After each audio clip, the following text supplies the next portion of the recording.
다만 코스피가 8,000포인트까지 반등하면 외국인 매도 압력이 다시 커질 수 있다고 봤고요. 경기 선행지수 정점 통과 가능성과 물가 상승 압력, 반도체 이익 증가율 둔화, 그리고 달러 강세 기조 등이 이어질 전망이어서이고, 이를 이유로 코스피 6,000포인트대에서는 매수하고 8,000포인트대에서는 점진적으로 매도하는 전략을 제시했습니다. 저도 생각은 좀 비슷한데 이 수급으로 생각해 보면요, 이번에 올라가면 개인 투자자분들이 틀림없이 줄일 거예요. 그 다음에 국민연금도 지금 전략적 자산 배분의 허용치에 28.8%인가 아까 봤던 숫자 있잖아요. 만약에 주가가 쭉 올라가면 8,000, 8,500, 9,000 이렇게 되면 오히려 팔아야 됩니다. 그죠? 국민연금도 팔아야 돼요. 개인 투자가도 반등이 들어오면 팔려고 할 거고, 외국인도 팔려고 할 거고. 네, 그래서 어떻게 보면 10월까지는 계속 이 박스 안에 좀 갇혀 있을 가능성이 높다고 생각합니다. 그 다음에 이제 10월 말부터 11월 달에 외국인의 할로윈 투자 전략 자금도 공격적으로 좀 들어오고, 만약에 금리도 떨어지고 하면, 그러면 전체 위험 자산 가격이 상승을 하면서 개인이든 기관이든 외국인이든 다 또 주식을 사자로 바뀔 겁니다. 그 전까지는 이렇게 변준호 연구원 얘기대로 요 박스에서 박스권 트레이딩 역발상 투자가 계속 유효한 게 아닌가, 저도 그런 생각이 듭니다.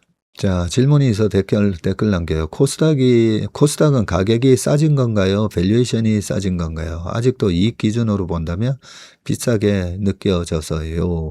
맞습니다. 그 코스닥이 작년에 겨우 8조 벌었어요. 8조 벌었는데 시총 400조, 뭐 10조 벌었다고 해도 PER 40배나 되는 거잖아요. 그죠? 그래서 최근에 뭐 1200포인트 갔을 때도 PER 관점으로 보면 되게 비싸진 거나 마찬가지인데, 근데 코스닥은 이 바이오가 되게 많잖아요. 그래서 이 바이오를 뚝 떼고 사실 봐야 됩니다. 근데 바이오가 이익을 못 내다 보니까 전부 이제 PER이 되게 높게 나오거든요. 바이오에서는 돈을 오히려 까먹고 있죠. 그런데 시총은 높죠. 그래서 코스닥의 PER을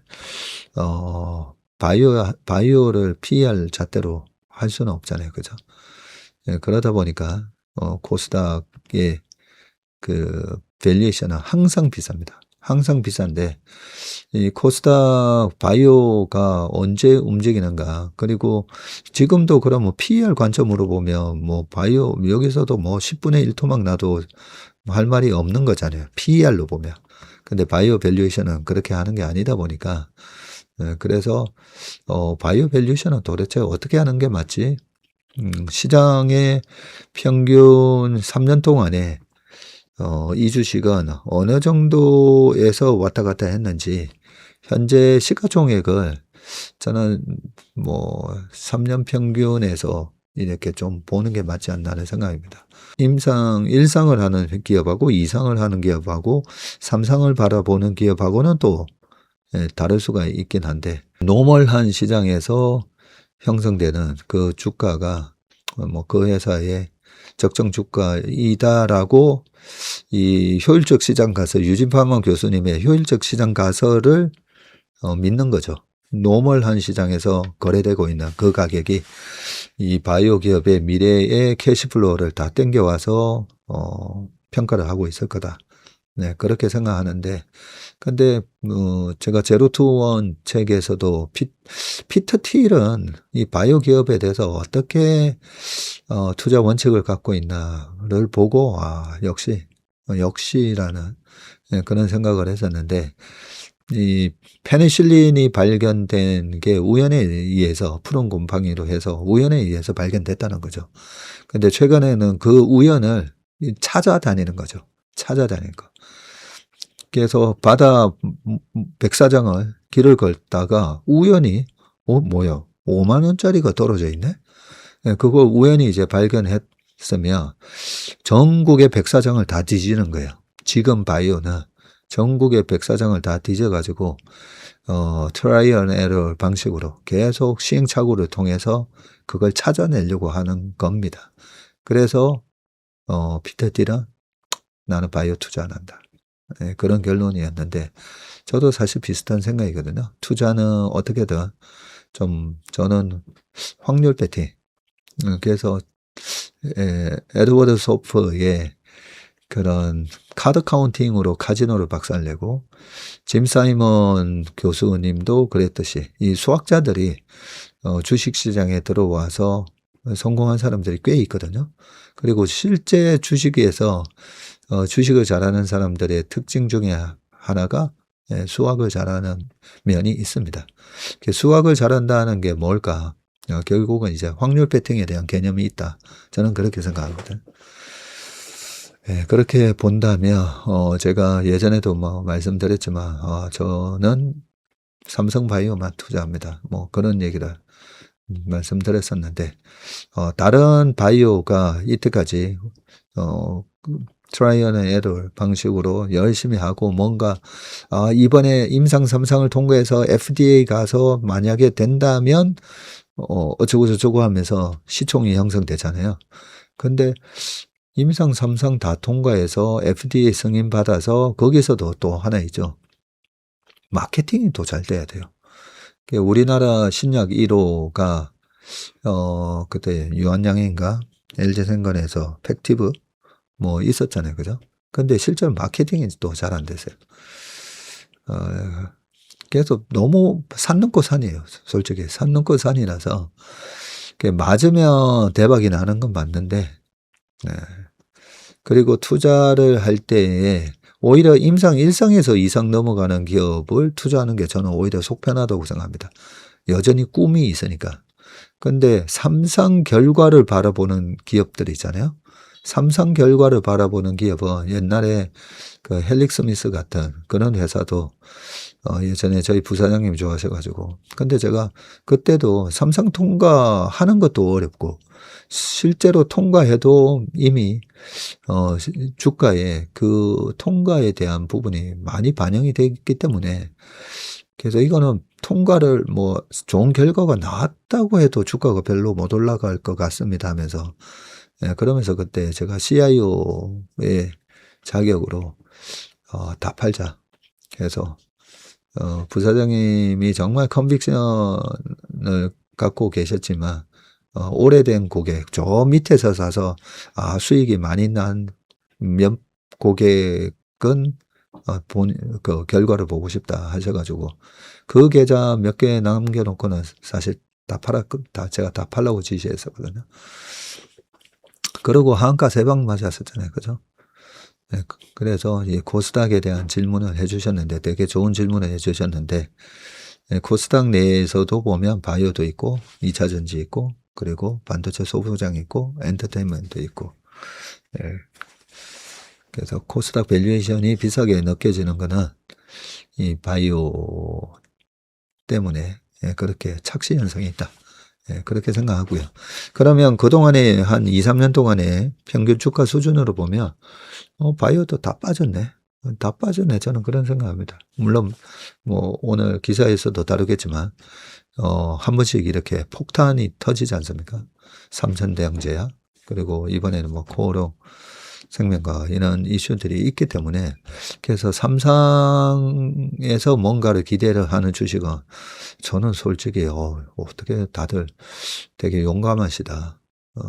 근데 정말 그쪽 분야에 대해서 제대로 아시는 분은 정보의 비대칭성이 있잖아요. 저 같은 사람이 뭐 어떻게 알겠습니까? 바이오 그걸 어떻게 제가 평가하겠습니까? 예전에 제가 한화 자산 운용에 있을 때 그때 그 37이라는 주식 그 기업이 췌장암 치료제를 개발하는 회사에 그 회사를 인수해가지고 바이오 기업으로 변신을 했었는데 그 췌장암을 나중에 결국은 국내 신약 허가 받았습니다. 받았는데 그때 그 배용수 박사님인가 예, 와서 한번 설명을 해 주셨는데 그 3시간 듣고 나서 저한테 저희 팀장님이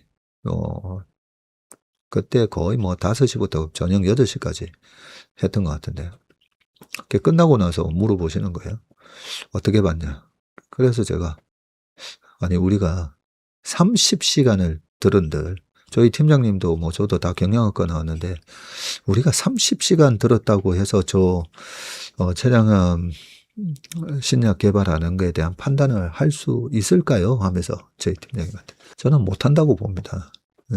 그걸 할 수 있다라고 생각하는 거는 오히려 오만일 수가 있는데 지금은 바이오가 2005년이었기 때문에 그때 이제 바이오 붐이 불 때였거든요. 그래서 그때 뭐 황우석 박사님 때문에 이제 바이오 붐이었었는데 그래서 그때 뭐 배용수 박사님인가? 네, 그 대표님 저는 3시간 동안 관상만 봤다고 그랬어요. 네, 주식으로 부자 됩시다에서도 관상 얘기가 나오잖아요. 네, 그 시대의 흐름, 바이오 바람이 불고 있었어요. 그리고 이분은 믿을 만한 사람인가? 저는 계속 이분은 신실하신 분인가? 근데 신실하신 분이더라고요. 3시간 동안 얘기해 보니까. 그래서 이 바이오 바람이 부는 지금 요 2005년 여기서는 저희가 한 6개월 딱 투자하고 한 7,000원인가 해서 25,000원 정도에서 팔고 나왔던 것 같은데 저는 믿을 만한 분인 것 같습니다. 그렇게 대답을 드렸고 그러고 나서 투자를 해서 25,000원 언저리에서 팔았던 기억이 납니다. 그래서 바이오는 일단은 그 주식으로 부자 됩시다의 관상편에도 나오지만 송강호 씨가 얘기한 것처럼 내가 사람의 얼굴만 봤지 시대의 흐름을 보지 못했다. 파도를 일으키는 그 바람을 봤어야 되는데 파도만 봤다는 거죠. 저는 바이오는 희한하지 않습니까? 올 3월 달까지만 하더라도 웬만한 바이오 주식이 다 올랐잖아요. 그것만 보더라도 바이오는 저는 투자 심리의 센티멘트라고 보고 있습니다. 이쪽으로 바이오로 막 쏠려갈 때 다 같이 오르고 또 금리가 오르고 좀 분위기가 약해지면 그러면 또 다 같이 확 빠지고 그래서 바이오를 투자한다면 액티브 ETF 액티브 바이오 중에서도 바이오 액티브 ETF가 오히려 거기는 뭐 바이오 박사 뭐 이런 사람이 운영한다고 하니까 그나마 실수를 줄일 수 있는 거는 이제 바람이 분다 하면 국내 바이오 액티브 ETF 사는 게 그나마 좀 확률적으로 성공 확률을 높이는 게 아닌가 그런 생각이 듭니다. 임상에 진입한 후보 물질이 최종 승인까지 도달하는 비율은 10% 안팎에 불과합니다. 자, 우리가 숫자 10개가 있는데 이거 맞추면 5배를 줘요. 5배를. 근데 10개에다가 다 만 원씩 투자하면 10만 원이고 5만 원 건지는 게임이잖아요. 복권이 다 그렇죠. 복권 전체를 다 사버려도 그 복권 수익의 40%는 공익사업 뭐 이래저래 떼고 한 60% 주나요? 그러니까 복권을 다 사더라도 결국은 40% 이상 손해 나게 돼 있지 않습니까? 지금 여기 보면 임상에 진입한 후보 물질이 최종 승인까지 도달하는 비율이 10% 안팎이고 이게 또 마케팅이 잘 돼서 대박 난다는 보장도 없다고 했잖아요. 좀 전에 웜의 소통에서도 말씀드렸지만 이 바이오 투자가 굉장히 어려운데 제가 이룸 법칙 요거는 이번에 처음 알았는데 갈수록 신약 개발을 신약 승인을 받는 숫자가 계속 절반씩 이래 오히려 줄어든다니까 이 확률이 10%가 또 한 9년 지나면 5%가 될 거잖아요. 핵심은 낮게 달린 열매가 사라졌다는 데 있는데 쉽게 딸 수 있는 열매는 다 따가고 이제는 저 위에 달려있는 열매만 남아있다는 거죠.